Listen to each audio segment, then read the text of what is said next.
Hi, this is Dr. Jonathan YOUSEF, optimizing your health at Lifetime Family and Urgent Care, your doctor for a lifetime. Today's topic is going to be about high blood pressure, otherwise known as hypertension. Well, back in the day, we used to believe that the optimal blood pressure is less than 140/90. We're finding out more and more that different associations are trying to get it even lower, 130, maybe even 120/80 or less. Right now, there's a big debate between JNC8 and the American Heart Association.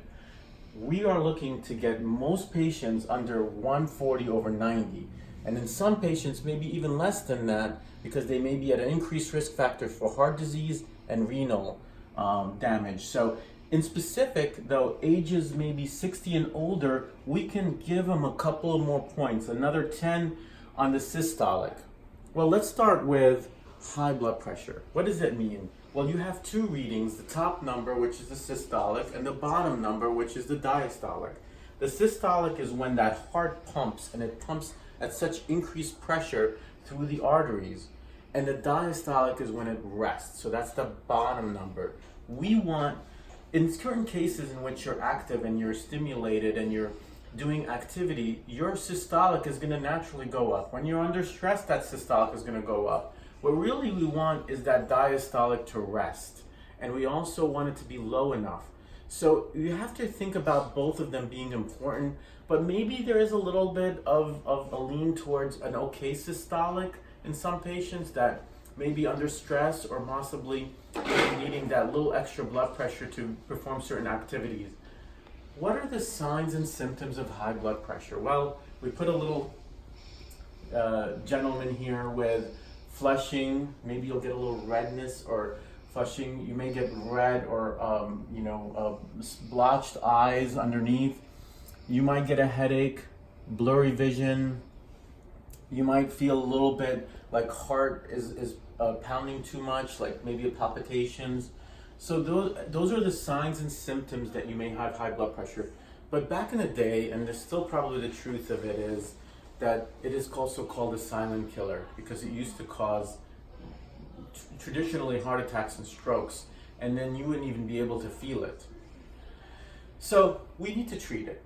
The way I explain it to my patients is there's a pump, and then there's these little tubes. So like think of it as almost like tubes, or in a pool you have the pump, and that pump takes all of that fluid out of the extremities, out of those fingers and toes and legs and arms, and pushes them through the heart, through the lungs to get oxygen, and then back again. So that is the pump. That's where we don't want to see any pressure on that pump.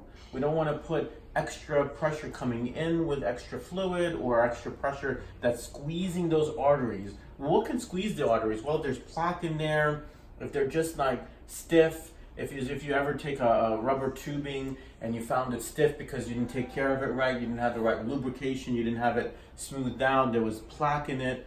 So that's what we want to do, is we want to make that smooth. We want to decrease the pressure on it. You can decrease it in many ways, and we'll go over that. But the first thing you want to do is cut back on your salt, eat a healthy diet, exercise. What we're looking for is a cardiovascular exercise. Right now, that's the accepted. Now, cardiovascular, I've seen both with the weights and without weights. I've seen it with treadmills. I've seen it with swimming pools. So there's so many different ways, but we're really looking to do it 4 or 5 times a week, maybe at a 30-minute, and you're looking at getting a heart rate that's reasonable up there. And there's different ways to assess that, and I'll go over that on another podcast.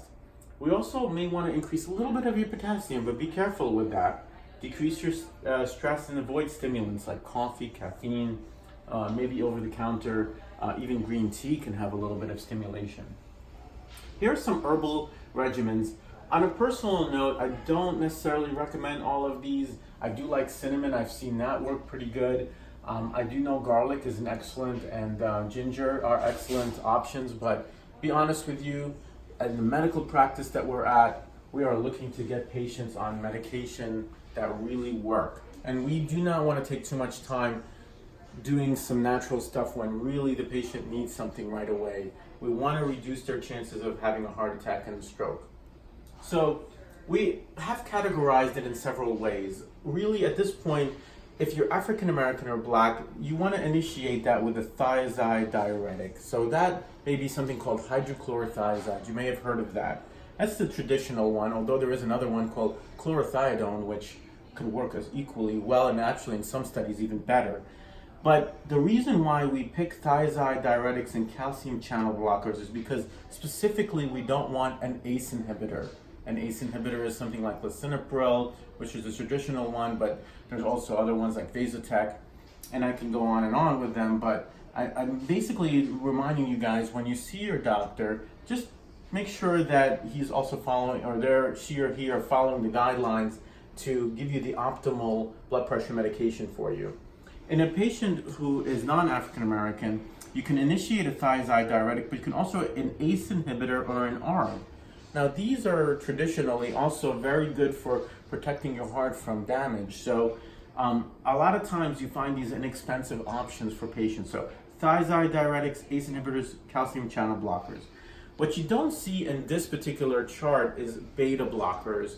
Beta blockers are kind of going out of favor in the sense that they have had some more side effects. So there's an initial start. You don't necessarily want to use a beta blocker, and they do have issues with them, but in cases in which a patient already had a heart attack or some heart disease, a beta blocker might be very useful. So, and we in our office actually use for men a particular beta blocker called Bistolic, which also has less side effects and is very selective for one of the beta blockades, where it could just work on the blood pressure and not give you the side effects. So the strategy is to maximize the first medication, meaning that if you have one particular medication like hydrochlorothiazide or amlodipine, maximize that one, and then if you need to, add a second.